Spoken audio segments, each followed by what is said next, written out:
Hi guys, naabot na akong order nga solar station or charging station using solar panel. So hoping na okay na yung parcel. Parcel? Oh yeah, this is a parcel. This is that's a window machine. Yeah, I will use this for window machine. Soon, dyan sa walang kuryente pa.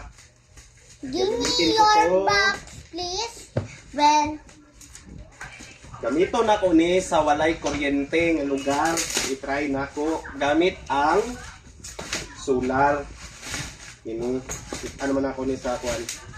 Bago po na ko ni i-install dito. Ako po i-try kung makadaog gabid ni 24 hours. So excited ang bata, abin niya regalo. Basta na-parcel mo abot, wow daw na nila. Karon dili ani wow kay pang pang business man ni Papa na. So na ay sulod diri na lara yang solar panel gamay kayo. well, Excuse me, there's a camera there oh. that's a solar. Excuse me, kay dili ta makita bi. This is a solar panel and then the charging station. There. Wait lang. Here. With me. So, paano siya ang portable nga charging station. So 220 volts ni siya diri guys oh. 220 volts. So na-power diri. I-try daw na itong power. So naka-power na siya. Naay ko ani. So na siya ay na 60%.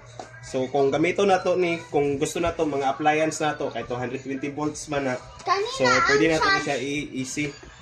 So 220 volts na siya makita ninyo. So pwede na nato diri isaksak ang atong ang mga appliance.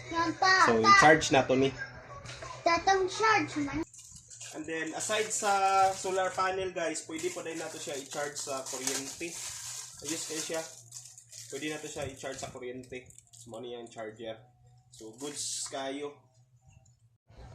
So timing guys, init yung panahon natong i-charge. So dara yung panel guys, ato nang gibulad. And then dari 60% pa lang siya dari guys. So wala ta kabalo kung sa indicator niya no kung naga-charging na siya. So ato lang i-observe kay 60% pa man siya karon diri. So try na to o check na to niyang tawd-tawd.